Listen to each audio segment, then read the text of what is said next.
Hello दोस्तों, स्वागत है आप सभी का आर्यस डेली क्लासेस के यूट्यूब चैनल पर।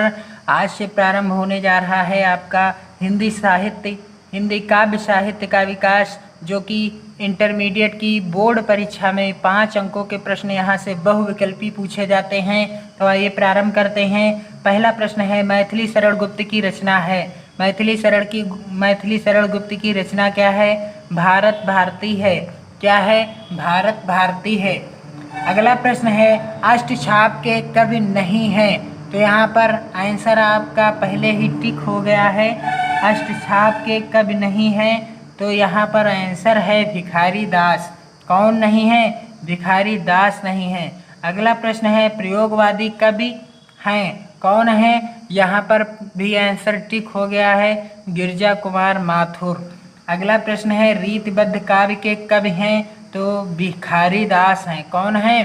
भिखारी दास हैं। अगला प्रश्न है आपका, अखरावट के रचनाकार हैं। अखरावट के रचनाकार हैं, तो यहाँ पर उत्तर हो जाएगा आपका मलिक मोहम्मद जायसी। कौन? मलिक मोहम्मद जायसी हो जाएगा। और मलिक मोहम्मद जायसी की अन्य रचना पद्मावत, आखिरी कलाम और अखरावट, इन 3 रचनाओं के रचयिता मलिक मोहम्मद जायसी जी हैं। अगला प्रश्न है, जनवादी कविता के बृहत्त्रयी में आते हैं। जनवादी कविता के बृहत्त्रयी में आते हैं। पहला विकल्प है प्रसाद पंत निराला, दूसरा विकल्प है विनोद कुमार शुक्ल या राजेश जोशी, और तीसरा विकल्प है नागार्जुन त्रिलोचन शास्त्री या केदारनाथ अग्रवाल। तो आपका सही उत्तर है, जनवादी कविता के बृहत्त्रयी में नागार्जुन त्रिलोचन शास्त्री और केदारनाथ अग्रवाल जी आते हैं। कौन कौन आते हैं? नागार्जुन त्रिलोचन शास्त्री और केदारनाथ अग्रवाल जी आते हैं। अगला प्रश्न है, भक्ति काल की रचना है। निम्न रचनाओं में से कौन सी रचना है जो भक्ति काल में लिखी गई? क्या साकेत है? नहीं। साकेत किसकी रचना है? मैथिली शरण गुप्त की रचना है। विनय पत्रिका गोस्वामी तुलसीदास जी की रचना है। लहर किसकी है? जयशंकर प्रसाद की है। प्रेम माधुरी किसकी है? हरिश्चंद्र जी की है। तो भक्ति काल की रचना कौन सी है? विनय पत्रिका है, जो कि किसकी है? गोस्वामी तुलसीदास जी की है। अगला प्रश्न और महत्वपूर्ण प्रश्न है, कविगंग किसके दरबारी कवि थे? कविगंग किसके दरबारी कवि थे? आपके विकल्प हैं, क्या बाबर के थे, जहांगीर के थे, या शाहजहां के थे, या अकबर के थे। तो कविगंग आपके अकबर के दरबारी कवि थे। किसके? अकबर के दरबारी कवि थे। अगला प्रश्न है, बहुत ही महत्वपूर्ण है, कृष्ण भक्ति शाखा का प्रथम कवि किसे कहते हैं? कृष्ण भक्ति शाखा का प्रथम कवि किसको माना जाता है? सूरदास जी को, विद्यापति को, या मीराबाई को, या रसखान को? तो आपका सही उत्तर है विद्यापति को कृष्ण भक्ति शाखा का प्रथम कवि माना जाता है। अगला प्रश्न है, निम्नलिखित में प्रगतिवादी कवि हैं। कौन से हैं? क्या रत्नाकर जी हैं, या मैथिली शरण गुप्त जी हैं, या रामधारी सिंह दिनकर जी हैं, या हरिऔध जी हैं? तो आपका सही उत्तर है रामधारी सिंह दिनकर प्रगतिवादी कवि हैं। कौन हैं? प्रगतिवादी कवि हैं। अगला प्रश्न है, नई कविता का शुभारंभ कब हुआ? नई कविता का शुभारंभ कब हुआ?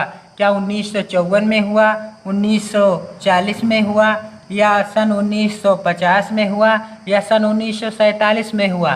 तो नई कविता का शुभारंभ कब हुआ? यह हुआ 1954 में। कब हुआ? 1954 में हुआ। अगला प्रश्न है, आदिकाल का एक अन्य नाम क्या है?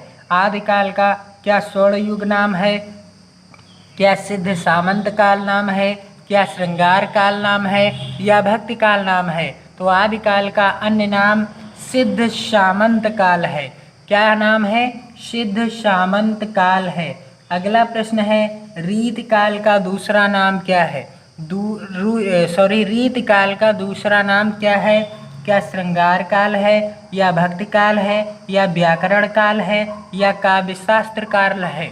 तो रीति काल का दूसरा नाम है, सही उत्तर है आपका श्रृंगार काल है। कौन सा काल है? श्रृंगार काल है रीत काल का दूसरा नाम। अगला प्रश्न है, निम्नलिखित में से कृष्ण भक्ति शाखा के कवि नहीं है। निम्नलिखित विकल्पों में से कौन से ऐसे कवि हैं जो कृष्ण भक्ति शाखा के कवि नहीं हैं? क्या सूरदास जी, क्या नंददास जी, या नाभादास जी, या जगन्नाथ दास जी?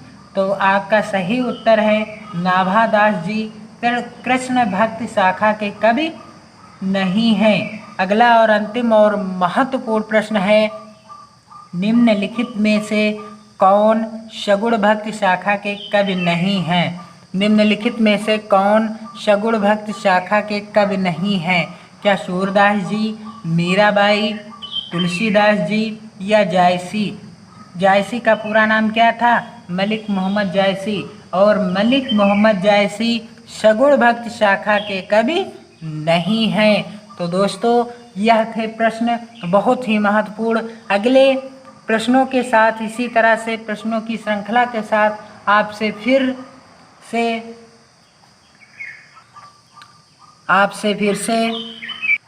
महत्वपूर्ण प्रश्नों की श्रृंखला आपके समक्ष प्रस्तुत की जाएगी। तब तक के लिए बहुत बहुत धन्यवाद। जय हिंद मित्रों।